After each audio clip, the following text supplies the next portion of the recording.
दीपावली पूर्व ईपीएफ खाताधारी आसला खुशीर खबर। एथर आपण माने एटीएम आउ यूपीआई माध्यम रे उठाई पारिबे ईपीएफ टंका। तेबे कौन रही संपूर्ण अपडेट टी आसंतु जानिबा। ता पूर्व वीडियो टी गोटे लाइक एवं शेयर कर दियंतु एवं प्रथम थर पई जदि चैनल रे आसीथांती तबे चैनल को गोटे सब्सक्राइब कर बेल आइकन को ऑल ऊपर सेट कर दियंतु, कारण मु आगो को जेते बेले भी एई भली किछि गुरुत्वपूर्ण अपडेट आनिबी जार सर्वप्रथमे नोटिफिकेशन आपण माने पाई परिबे। तबे चलंतु जानिबा संपूर्ण विवरण टी कोन रहिছে। कहि रखुछु बंधु माने आसंता दीपावली पूर्वरु ईपीएफ हिताधिकारीଙ୍କ ପାଇଁ ଏକ ବଡ଼ खुशीर खबर सम्मुख को आसुछि, जहाँकि कर्मचारी माने एथर एटीएम एवं यूपीआई रु टंका उठाई पारिबे। केंद्र सरकार एही नियमटी दीपावली पूर्वरु एटीएम रु किभली पीएफ टंका उठाइबाकू प्रोविडेंट फंड अकाउंट धारी को सहमति देबाकू जाउछन्ति। यह 10 और 11 अक्टोबर रे श्रम एवं नियुक्ति मंत्री मानसक मालविया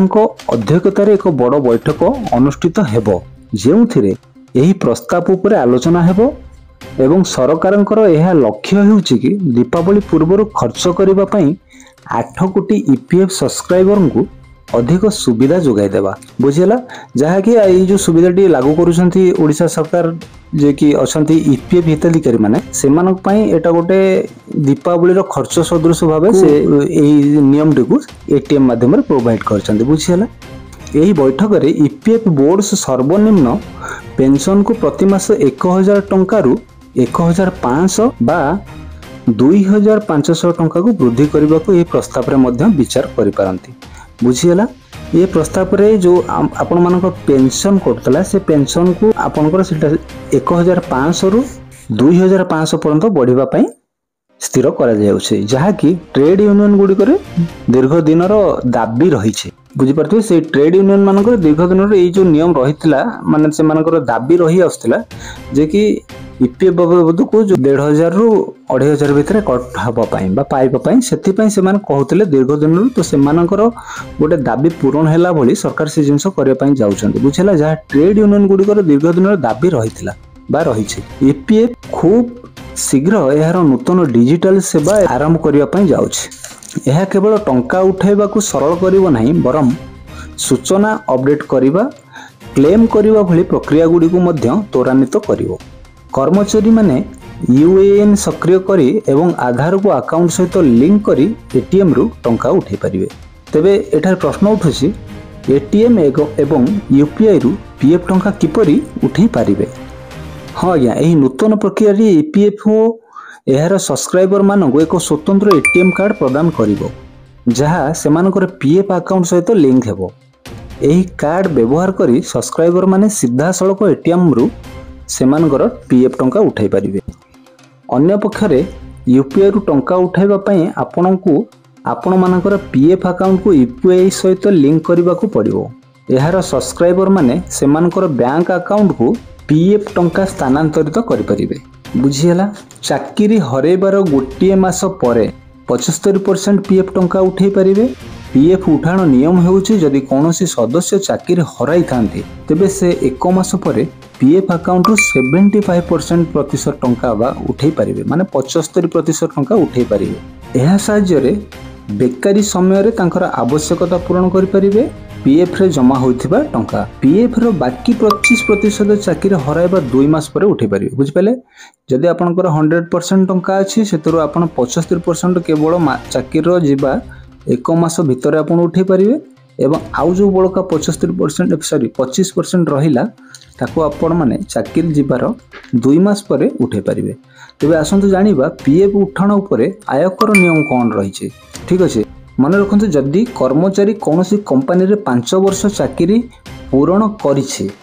एवं पीएफ उठांती तेबे तांको उपरे इनकम टैक्स रो कोनोसी भी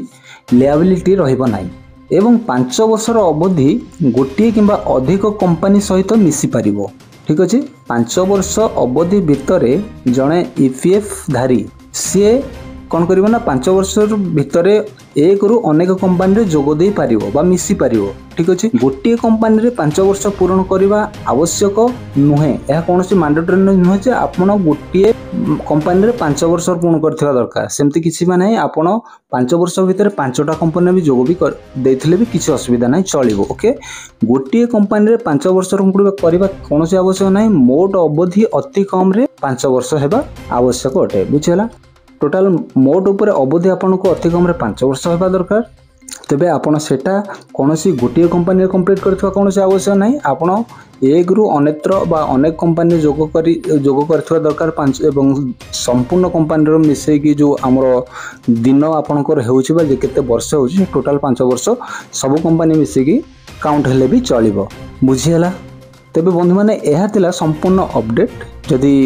अपडेट भलो लागिथाय वीडियो को गोटे लाइक करबा सहित सांग साथी शेयर करंतु आ जदी प्रथम थर पय हम चैनल आस्थानी चैनल को गोटे सब्सक्राइब करबा सहित पाखरे थिबा बेल आइकन को ऑल ऊपर सेट कर दियंतु कारण मु एही भली तथ्य ए चैनल माध्यम रे अपलोड करथाय तबे बंधु माने कमेंट माध्यम रे जणाइबे ए जो ईपीएफ हिताधिकारी माने थिले से माने कोन करथले ना से माने को ईपीएफ टंका गोटे सेपरेट टाइप रो बैलेंस हे जाउथला बुझिले कि जहा कि से मानकर अति आवश्यक स्थल रे से माने उठै पान नथले केतलो उठौतले ना अप्लाई कले उठी परुतला बट मन रखंतु जेतेबेला अकाउंट रे कार पैसा थाए और पाखरे एटीएम कार्ड थाए साधारण रु साधारण गोटे छोटिया प्रॉब्लम जेतेबेला आसे से फटकिन कोन करे ना पाखरे तुमर एटीएम अछि जीवा पाखरे एटीएम को फटकी उठै दवा बस तेणु करी आपनकर जो ईपीएफ रो पैसाटा जो जेमिति आपनकर संचित होई रहउतला एटा मो स्पेसिफिक ओपिनियन जे कि एटा गलत हैला कारण ईपीएफ माध्यम रे कटि जाउथवा जे पैसा से गोटे साइट रे जेमति भी जहा भी हो सेव रहउतला मो मतरे सरकार जे एटीएम देबे एथरे बहुत गलत कहि तो पारबिनी आकु यूटिलाइज ऊपर करउछि कथा किंतु अनेक जगह रे तो देखुथिबे गोटे जिंस किछि सरकार करंतु न करंतु किंतु गोटे जिनस मद दुकान ओपन ही चलुछि प्राय जदि किछि किछि लोक एते मद प्रिय अछन्ते जे कि पैसा सखा से ब्रेक ही जानते आ जदि ए भली जिनसटे अवेलेबल रहला तो जानथबे से पैसा टे बैलेंस कर परियो कि ताको संपूर्ण धुलिसात कर दवा तबे फ्रेंड्स ने यह मोर व्यक्तिगत मंतव्य थला आपण मानन को कोन लागुछि ए जो सरकार नियम आनुचंती एटीएम कार्ड रो नियम टे जे कि ईपीएफ अकाउंट रो अपने एटीएम माध्यम रे पैसा विथड्रॉ कर परिबे आपण मानन को एटा केमति लागेला प्लीज गोटे कमेंट बॉक्स रे छोटिया कमेंट माध्यम रे जणाय पय अनुरोध तबे देखाबा आउ को सुंदर शिक्षण वीडियो माध्यम रे सेतो पर्यंत स्वस्थ रहंतु मस्त रहंतु जय हिंद जय ओडिशा एंड जय जगन्नाथ।